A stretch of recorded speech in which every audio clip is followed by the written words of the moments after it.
Hello, नमस्कार।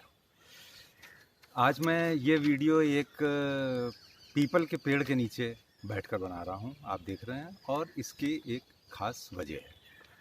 आज हम जब ऑक्सीजन के लिए पूरा देश, पूरी दुनिया परेशान है, तो ये मौका बनता है कि आपको पेड़ पौधों का महत्व हम सब जानते ही आ रहे हैं। और आज मैं कुछ इसलिए मैं यहाँ बैठा हूँ कि और मैं जिस जगह बैठा हूँ यहाँ पर चारों तरफ 2 मीटर तो क्या 20 मीटर 200 मीटर तक भी कोई भी इंसान या इंसान का पुतला नहीं है।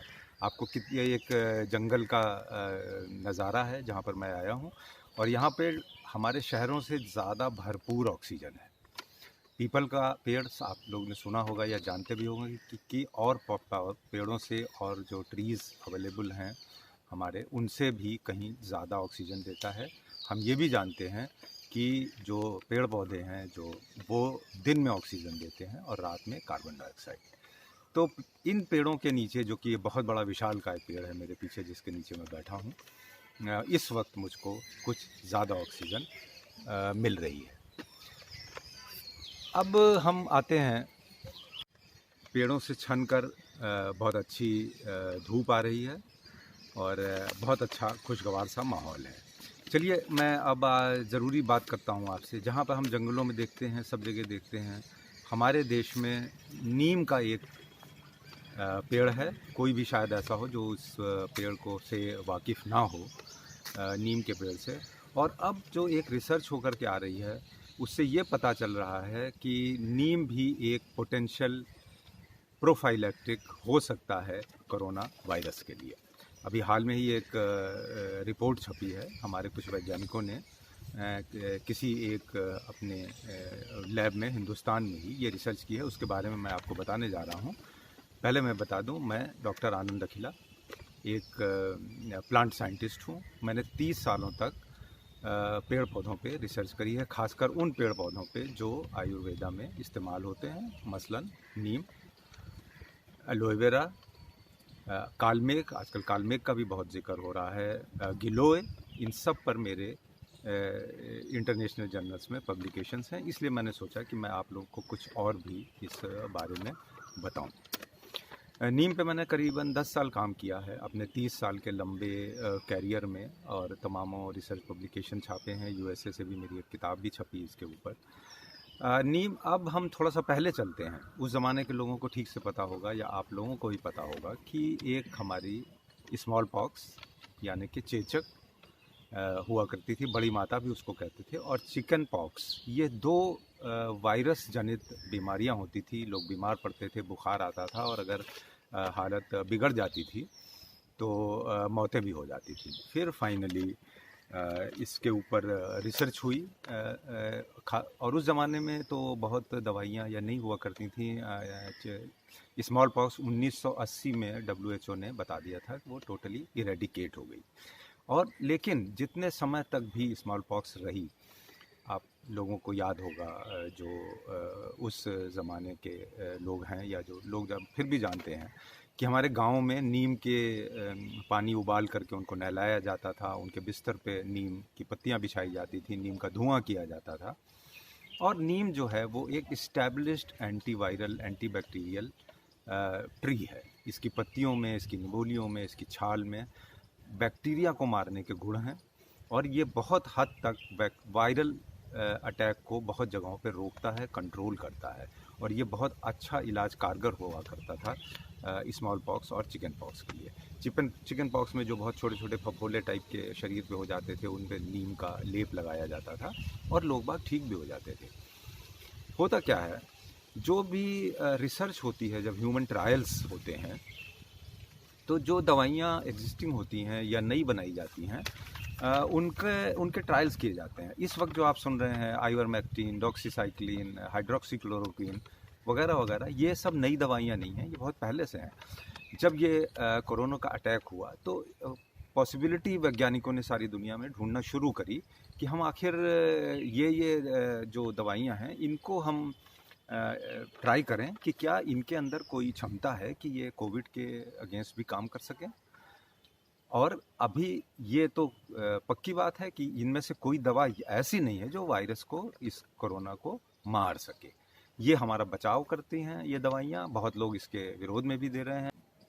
रेमडेसिविर, उसको तो WHO ने कह ही दिया है कि इसका कोई फ़ायदा नहीं है। तो जो ट्रायल्स होते हैं, जो एग्जिस्टिंग दवाइयाँ होती हैं जिनके अंदर पोटेंशियल होता है कि वो शायद इस वायरस के खिलाफ भी काम कर जाएं, तो ये सब ट्रायल्स होते हैं। ये ट्रायल्स कैसे किए जाते हैं मैं आपको थोड़ा बताऊंगा। आप लोगों को इस समय बहुत जानकारियाँ बहुत जगह से मिल रही हैं, लेकिन फिर भी तो एक क्या होता है कि एक शब्द होता है प्लेसिबो। जो लोग नहीं जानते हैं मैं थोड़ा सा समझा दूँ। प्लेसिबो एक प्रक्रिया है या एक काम करने का तरीका है कि किसी भी मरीज़ को, बहुत से मरीज़ ऐसे होते हैं कि डॉक्टर्स भी प्लेसिबो ट्राई करते हैं। प्लेसिबो का मतलब है कि आपको एक दवा दी जाती है जिसके अंदर दवा नहीं होती है। मतलब एक कैप्सूल में आपको पाउडर कैल्शियम भर के दे दिया जाएगा या मात्र हल्दी भर के दे दी जाएगी और आपको कहा जाएगा कि इसके अंदर आपकी जो प्रॉब्लम है वो दवा आपको दी जा रही है। तो ये बहुत एक्सपेरिमेंट किया जाता है कि आप, बहुत लोग से साइकोलॉजिकल होते हैं, उनको ये लगता है कि मैं दवा खा लूँगा तो मैं ठीक हो जाऊँगा, और ये बहुत बार कारगर भी हो जाता है। तो ये प्लेसिबो एक्सपेरिमेंट बोलते हैं। तो नीम में जो एक्सपेरिमेंट दवाइयों में भी ऐसे ही किए जाते हैं, एक कंट्रोल होता है, एक प्लेसिबो होता है और एक एक्चुअल दवाइयाँ दी जाती हैं आपको। तो नीम के बारे में का जो एक्सपेरिमेंट किया गया वो मैं आपको बताना चाहूँगा कि नीम की मार्केट में बहुत सी कैप्सूल्स आती हैं नीम की पत्तियों का एक्सट्रैक्ट बना करके। तो और नीम तो इफ़ेक्टिव है, ब्लड प्यूरीफायर की तरह भी काम किया जाता है, आपको एक प्रतिरोधक क्षमता भी देता है बहुत से वायरस और बैक्टीरिया के खिलाफ। तो अभी जो हाल में जो रिसर्च हुई है, मैं उसके बारे में आपको थोड़ा सा बताना चाहूँगा कि नीम के कैप्सूल लिए गए जिनके अंदर नीम का एक्सट्रैक्ट था, और वो कैप्सूल जो थे वो 50 mg का 50 mg का नीम लीफ एक्सट्रैक्ट उसमें लिया गया। उसी तरीके के दूसरे कैप्सूल बनाए गए जिसके अंदर वो नीम का एक्सट्रैक्ट नहीं था, मगर वो देखने में दोनों एक जैसे थे।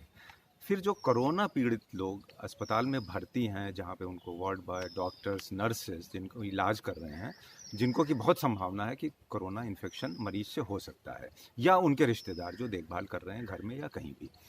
अब ये ट्रायल किया गया, 190 ऐसे लोगों को चुना गया जिसमें से आधे लोगों को, इन 190 में से 132 मेल्स थे और 63 फीमेल्स थे। अब इनमें से आधे लोगों को नीम का एक्सट्रैक्ट जो 50 mg की कैप्सूल थी वो दी गई सुबह शाम 2 बार, मतलब कि 95 लोगों को, और 95 को वो कैप्सूल दी गई जिसके अंदर नीम का कुछ नहीं था, वो देखने में वैसा ही था। और फिर उनको 28 दिन तक ये कोर्स उनको करवाया गया। मैं आपको ये बता रहा हूँ कि ड्रग डेवलपमेंट होता कैसे है और जो नीम है उसमें कितना पोटेंशियल है। फिर 28 दिन तक ये दिया गया और फिर 56 दिन के बाद उनको उनका कोरोना टेस्ट कराया गया, RT-PCR।